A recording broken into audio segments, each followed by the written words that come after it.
thank you very much for joining in to this Liberating Cinema Symposium. My name is Mina Radovic. I'm the founder and director of Liberating Cinema. We're a non-profit charitable organization registered in Scotland and committed to the representation, restoration, and exhibition of world cinema heritage. I hope you all saw the film, which is on our website, since this is the only way it's available to a wider audience, especially abroad. So, on the 23rd of October, 1911, 100 years ago today exactly, the premiere of the first Serbian feature film and one of the world's first feature films took place in front of audiences in the Hotel Paris and in the royal court of His Majesty King Petar I, known as King Peter the Liberator, and one of the most beloved kings in Serbian history. This is also the point where we should say that the first film ever made in Serbia and the Balkan Peninsula was also the coronation of King Peter I of Serbia. Today I have the great pleasure to introduce His Royal Highness Crown Prince Aleksandar Karađorđević of Serbia, who honors us with his presence. Like his great-grandfather, the beloved King Peter, we share with His Royal Highness 110 years of the film Karađorđe's life. Today is also a special occasion because the film we are presenting to you, generously provided by our colleagues at Jugoslovenska Kinoteka, the Yugoslav Cinematheque in Belgrade, was long thought to be lost. It was, however, discovered in the Film Archive Austria in Vienna by our colleagues from the Cinematheque in 2003 and has since been restored. In this sense, today's symposium is a special occasion for reflecting also on the importance of both the historical, cultural, and artistic value of the film. The film, The Life and Deeds of the Immortal Vožd Karađorđe, is the film about the founder of the Royal House of Karađorđević, the Vožd Đorđe Petrović, who received the name Karađorđe after his dark looks, and who was the great leader of the First Serbian Uprising against the Ottoman Empire in 1804, which also represented one of the first open revolts in the Balkans against centuries of Ottoman occupation. The Royal House of Karađorđević played a pivotal role in the life of the Serbian people and in the establishment of the Kingdom of Serbs, Croats, and Slovenes, what would become known in 1929 as the Kingdom of Yugoslavia. Now, I just need to give you instructions. So we'll speak with His Royal Highness first, and then the questions will be taken through the chat. So if you would please, if you have any questions, send them directly to me, and I will relay them to His Royal Highness. And at some point, His Royal Highness may have to leave us, and after that, we will continue as I share with you the presentation about the film from the Yugoslav Cinematheque, and then we'll have the opportunity to discuss the film. But without further ado, I have the joy to present the successor and the head of the Royal House of Karađorđević, His Royal Highness Crown Prince Aleksandar of Serbia. Your Highness, good morning. Thank you very much, Mina. Good morning, everybody. It's good to see you there in Scotland. Thank you. The discovery of this film was a historic moment and quite a miracle, right? I mean, what was your impression about the film? What is your impression about the film? Well, I think it's quite remarkable. The first film with a story so long ago that we're able to see it again and that it's been restored. I enjoyed it very much. And I'd like to congratulate you for all the hard work. Thank you. I wonder, basically, I was just thinking about, could you tell us a little bit about your ancestor, Karađorđe, and what he means to you and your family? Well, you so well put it in the beginning. He was the founder of the dynasty. He did the insurrection against the Turks in 1804 in Orašac. He was a hero. He was a very tough chap, I must admit, reading about him. And of course, the insurrection was successful for a while. And then there was another insurrection or event that was with Obrenović. But he did found the dynasty. And then you mentioned King Peter I. Yes, he was an extraordinary king and extremely popular. But before him, we mustn't forget Prince Aleksandar, who did a lot for our education system in Serbia. And then you mentioned also, again, King Peter I, the king of not only the Serbs, then the Serbs, Croats, and Slovenes. And then in 1929, my grandfather, King Alexander, renaming it into the Kingdom of Yugoslavia. And then it gets very difficult and quite tragic during the Second World War, the assassination of my grandfather, the Second World War, Civil War during the Second World War, and the war against the Nazis, and then total madness in the 1990s.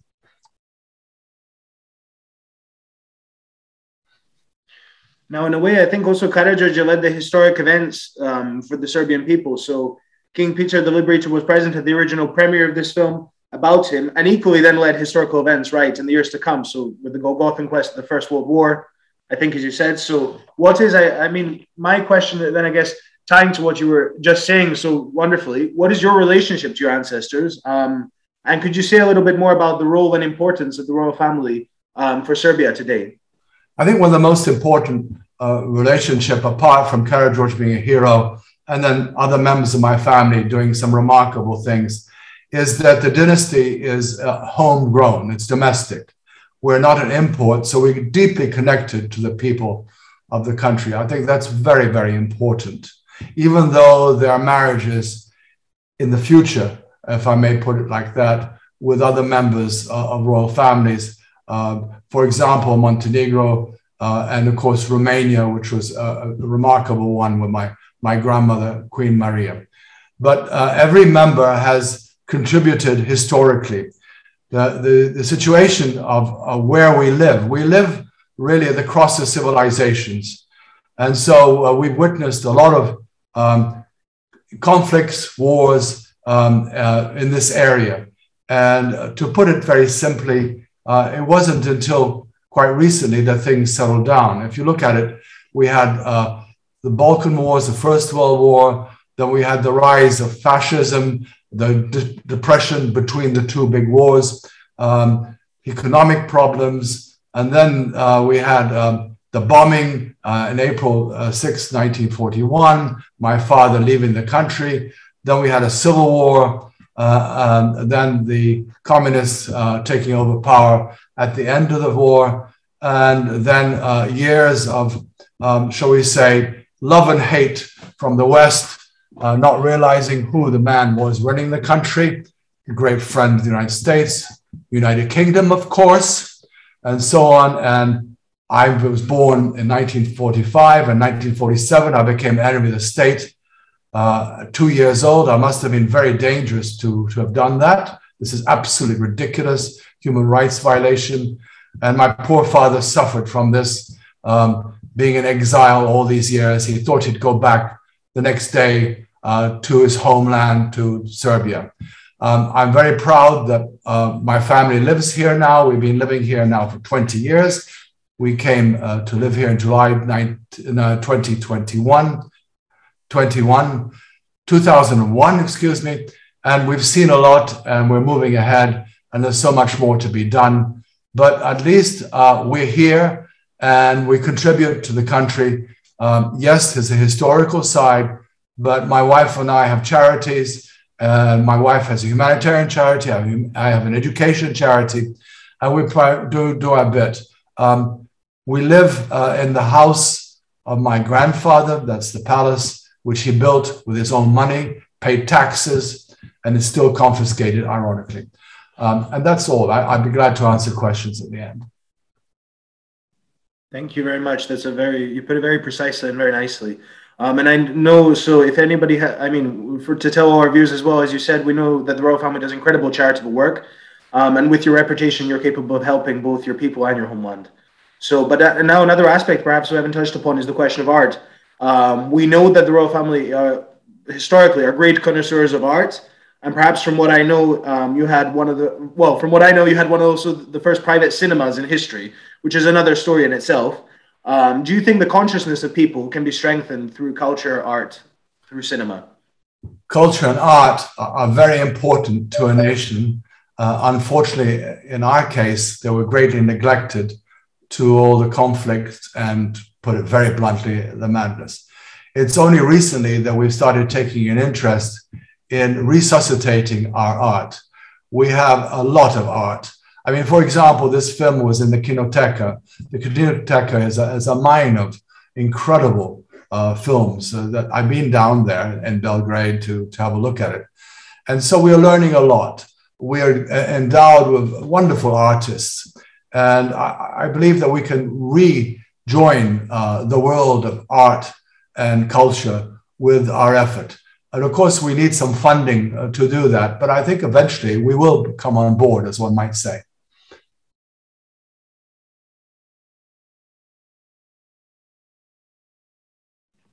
Thank you. I'm just going to open up now for questions. If anyone has through the chat, please send me them, and then we can relay them to His Royal Highness.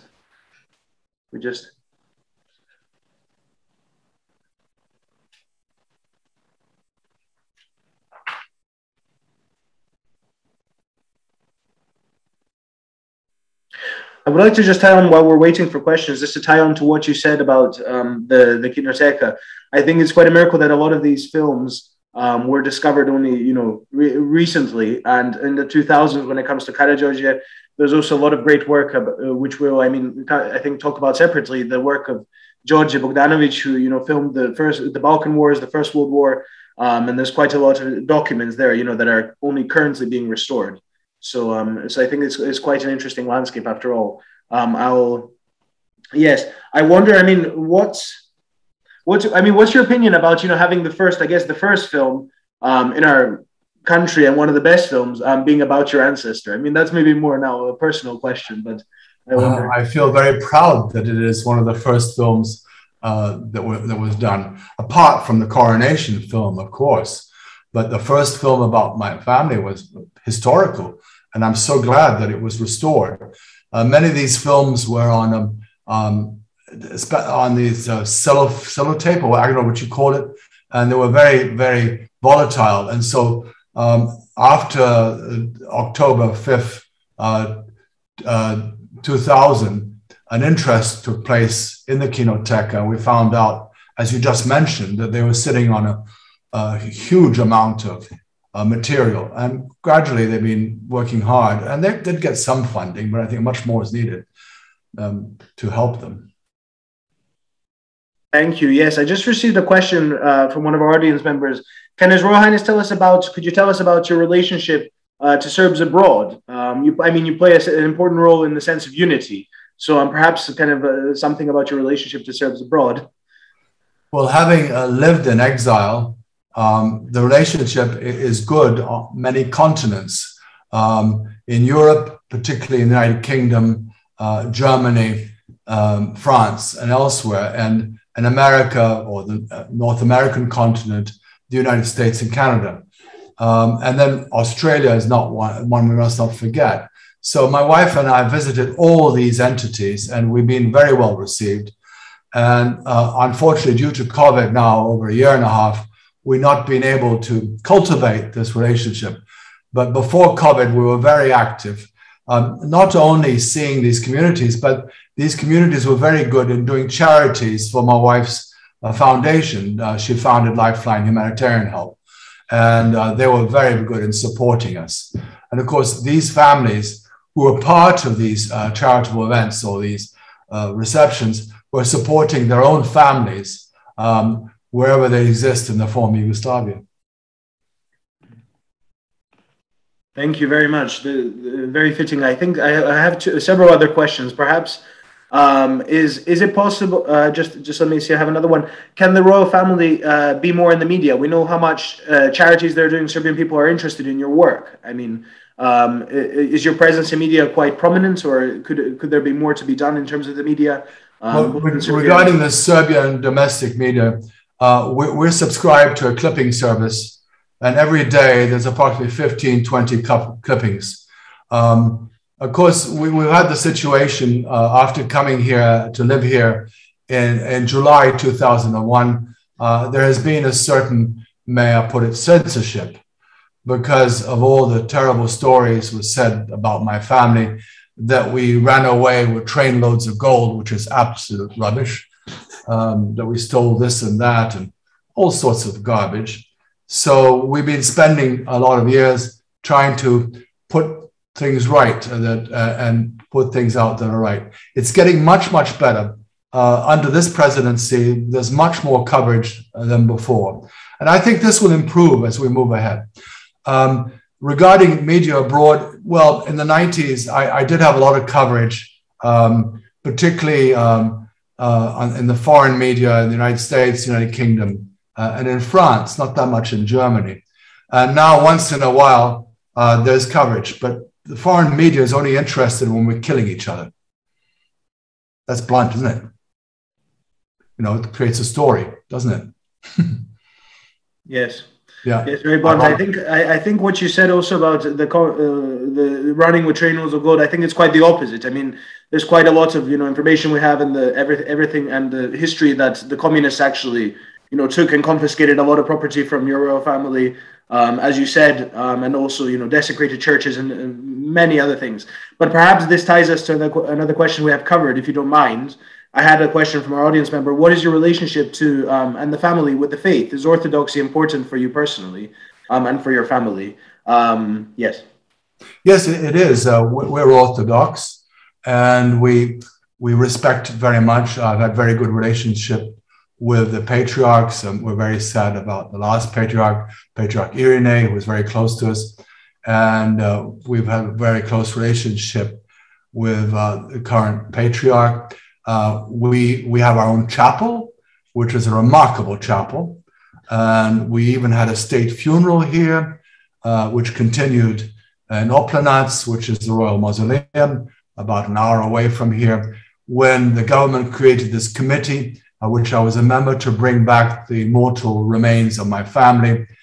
And the government turned up, the president and prime minister turned up, and this chapel is quite an extraordinary one, because during the communist years, it was a storage place, except when Haile Selassie visited here, they reconsecrated it. And one of the icons, the Mother of God one, was removed, but they put a new one, which is not the most pretty one you can imagine. We found out where it is now. We hope to get that back. And then there's the extraordinary story of a bullet hole through Christ's forehead. Many stories have said who fired it. It would appear to be the apparent Soviet liberators that did that. And I've decided to maintain this bullet hole, but first we made certain there was no breakage through this roof of the chapel, and there's none, so that's quite safe.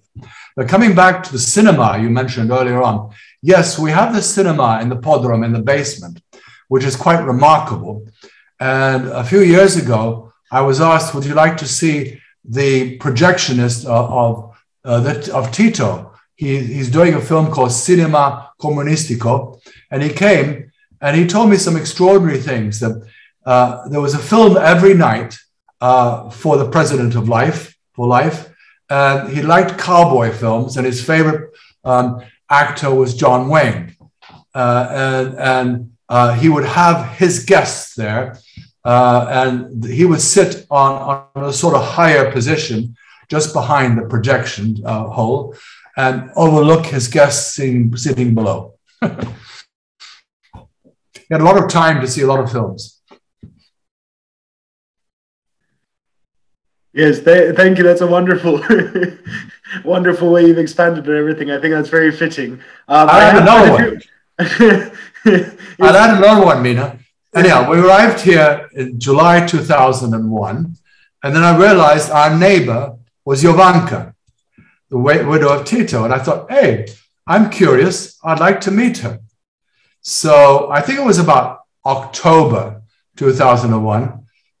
She lived 30 meters across from the main gate of the compound. So I went over, it was all organized very quietly, to see her. And she was waiting on the steps, beautifully dressed. She used to have a French couture, and she received it. She said, "Dobroveče, Aleksandar, dobrodošli. Imam cakes za vaš, i tako dalje, kafu." And we were supposed to be there an hour. We ended up being 3 hours. It was my wife, one of the sons, Philip, and myself. And the conversation was absolutely fascinating. She produced albums and albums of pictures and pictures of all the personalities that came to visit. And then next thing I hear my wife asking her, saying, "Jovanka, by the way, I have an important question. Was it your husband who fired the bullet through Christ's forehead in our chapel?" And Jovanka said, "No, Katerina, he wasn't that bad." Oh dear. That's quite a story. I'm so happy you shared it with us. So we took pictures and we didn't dare publish them because they say, "There's crazy Alexander showing some other things, stupid things." But maybe nowadays we should show them. Today, the prime minister lives there and they've redone the house magnificently.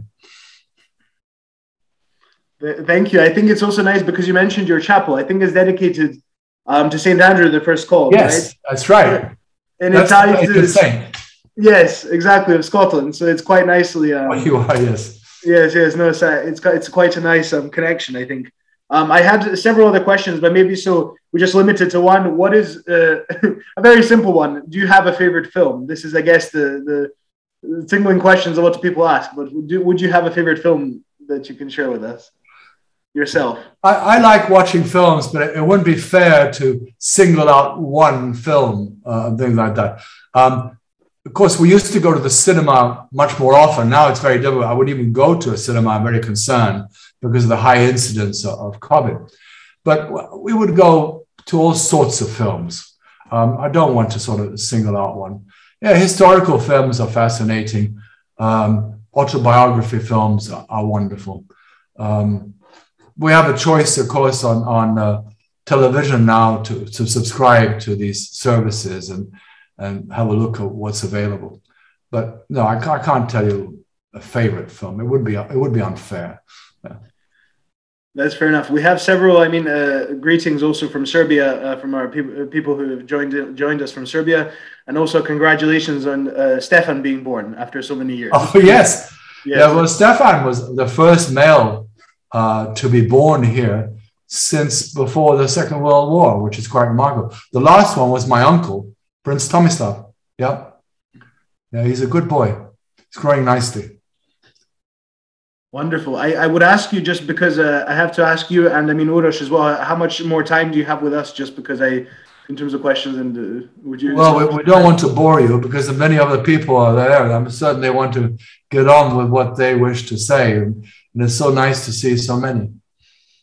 But we're here.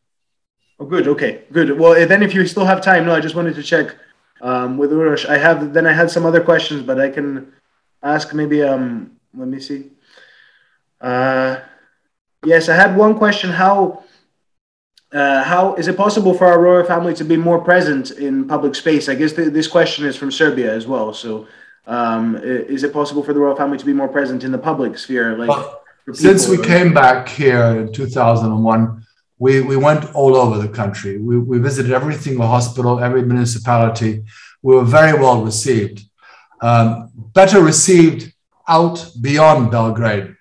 Belgrade's very political, as you can imagine, which is normal. It's a capital. It's like London or Washington or Paris.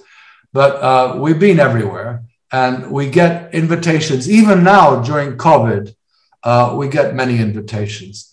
And we've had to be very cautious not to turn up in auditoriums. Unfortunately, here, like everywhere else, there's an anti-vax movement, quite a strong one. And I'm an advocate, wear your mask, and get everybody else near you to wear their masks.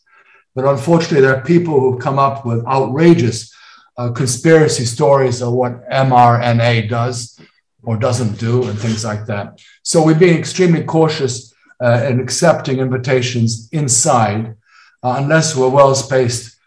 We've accepted a lot of invitations where we're outside, and we even drove away to Praia down in where the commemoration of the 500 aviators that were saved by my father's forces. But that was all outside in the fresh air. And so we have to see what really happens. I mean, the incidence of cases here in Serbia, the UK, it's quite astonishing what's happening. So we have to follow that carefully. But we're ready to go out much, much more, as you can imagine. My son, Philip, has been more active. He's younger than me. He's going to be 40 next year. I'm in the 70s now, so I have to be a little bit more cautious. Yes, there's a question. Would His Royal Highness like to have a film made about his life and his challenges, in the future, or about the royal family? I wonder, if this is something in production, or if this is something you thought about doing. Obviously, we're celebrating Karađorđe here today. Yeah. Mina, it's been mentioned before, but there are too many people alive. There are too many people alive. I'll give you an anecdote. When we came here from Greece on 17th of July, 2001, and we went straight to the Federal Palace, this big building built during the communist years in New Belgrade. And I thought that the president of the federation then was Koštunica, would welcome me. But who welcomed us very warmly was the federal prime minister, and that was the late Žižić from Montenegro. And he was the one who put the whole motion in process for us to live where we are now. So you see there's different stories. Shall we say, he had a communist background, but he was more democratic than others. There you go. Became a good friend, then unfortunately became very ill. Mm-hmm. Thank you very much. If this is our end, I mean, this is a great, I mean, for us, I remember the time also with Žižić when he was assassinated. So, I mean, I was very small, but I still remember the years and how everyone in Belgrade and Serbia had come out. So I think I wanted to also say, because I didn't have the opportunity to say at the start, you also have greetings from Bishop Irina Dobrijević from the United States. Oh, excellent. Who wasn't able to join us. And I had several other people send me, I mean, kind of emails and kind of requests and their apologies, including Lazar Istovsky, who plays your great grandfather, King Yes. Peter, in the new film. He also, his production company emailed me, as well as Novak Djokovic's foundation. So you have greetings from all of them, I'm sure. So, but I mean, for me and for us, it's been a great honor. And I mean, I think you're a great encouragement to people. And this is what I received in the chat. We also want you to play an even greater role. So, well, thank you very much. You've been so good to me, and thank everybody else. We should have one of these more often so we can all talk more together about all sorts of issues and pending problems. Yeah. Thank you. Perhaps if you come to the UK at some point in the near future, this is something we can also organize in person, or it would be an honor. I mean, that would be nice. That would be lovely. Thank you, and best wishes to everybody. Have a lovely weekend.